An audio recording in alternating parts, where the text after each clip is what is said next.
So I want to start off with a story.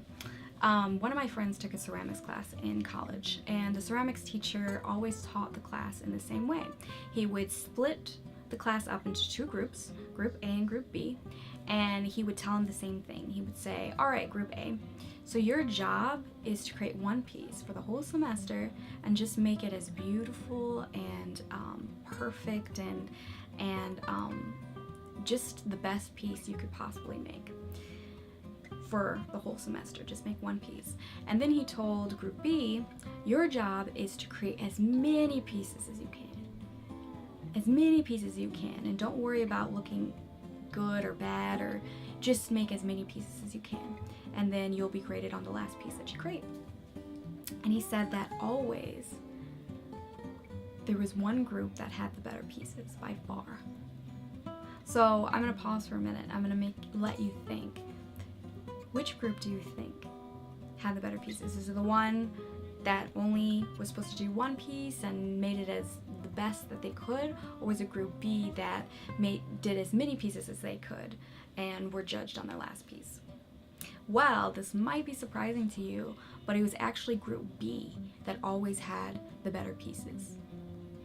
So if you haven't watched my last video was about the best acting advice that I've ever gotten. So there's a link to that below if you're interested in checking that out.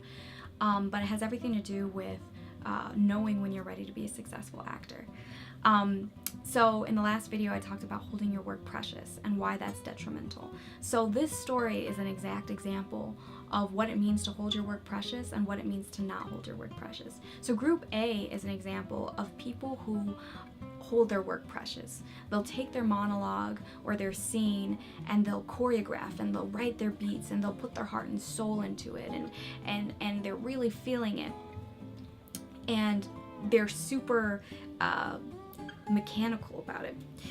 And then there's the people who do as many monologues as they can. And actually, I don't really know many people who do it, you know, in the style of Group B. I know more people who do in the style of Group A. You know, they take their monologue and they really flesh it out and they get really into it and they try to make it perfect, you know.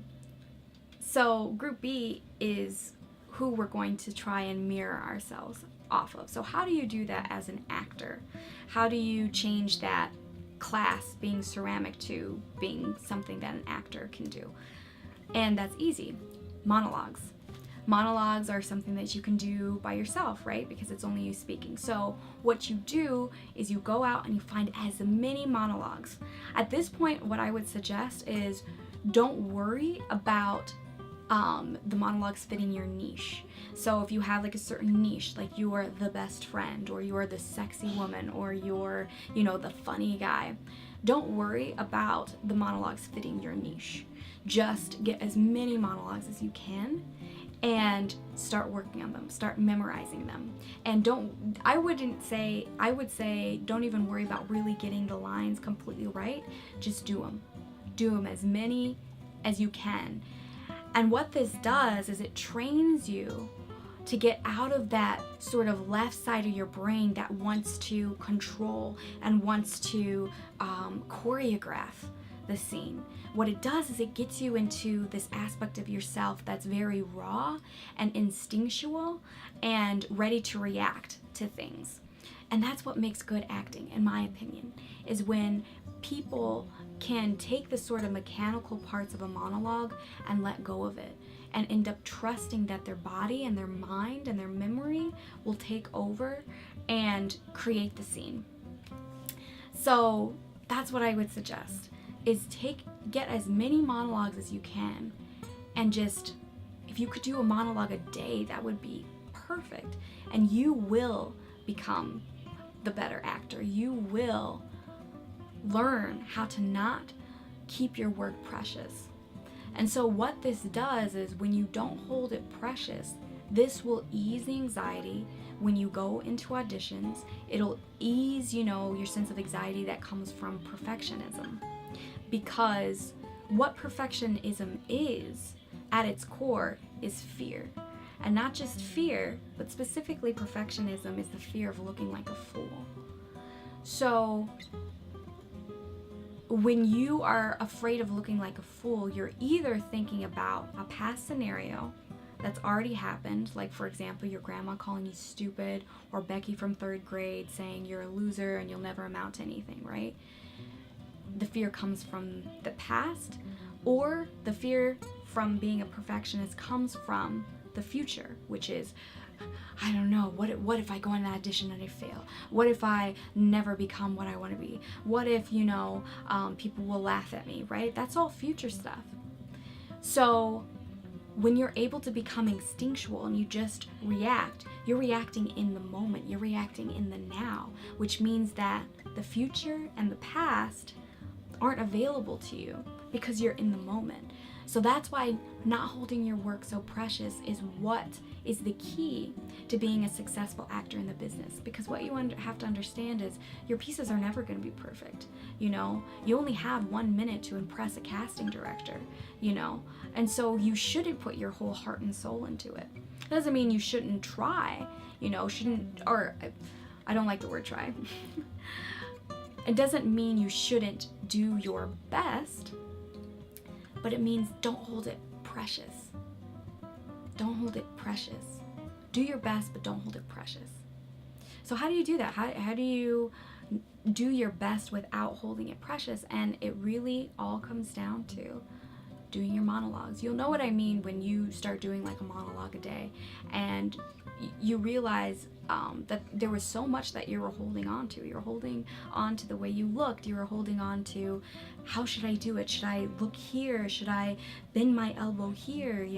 Or whatever. Just things that make your acting really mechanical. So I want to give another example. So I was working with an actor recently, and I was directing him in a scene. And he hadn't read the scene before. I just sort of gave it to him on the spot, and I was like, okay, let's just read through this. And he was like, okay. So he did 2 takes of it, and the first take, it was awesome. He fudged the lines a little bit. The lines weren't perfect, but there was a rawness to him. There was an authenticity to him that made me really want to watch him, because it was real. And so we finished with the first scene. He said, can we do a second take, because I messed up my lines a little bit and I want to do it over again. So I was like, okay, we can do it over again for sure. And he did the second time, and he lost the sense of rawness and the sense of authenticity that made him interesting. And I asked him, I was like, what were you thinking while you were reading the scene? He was like, well, I was just really focused on my lines. I was focused on getting my lines right. And in that process, he lost his authenticity. He lost what made me want to look and what made him interesting, right? So that's another real life example of holding your work precious. When you're so focused about the lines, it really, holding your work precious comes down to how much you focus on the mechanical aspects of the piece. And so what are the mechanical aspects of a piece? I'm talking, reading your lines properly, knowing your beats, knowing your characters, knowing why you're motivated to do a certain thing. I'm saying this line because I'm angry at her, and keeping all of that in your mind. That's holding your work precious. You need to get out of your mind and trust that all of the work that you've done beforehand will show itself in your body, and that will show itself through muscle memory. And you have to take that leap of faith, that trust. So how do you do that?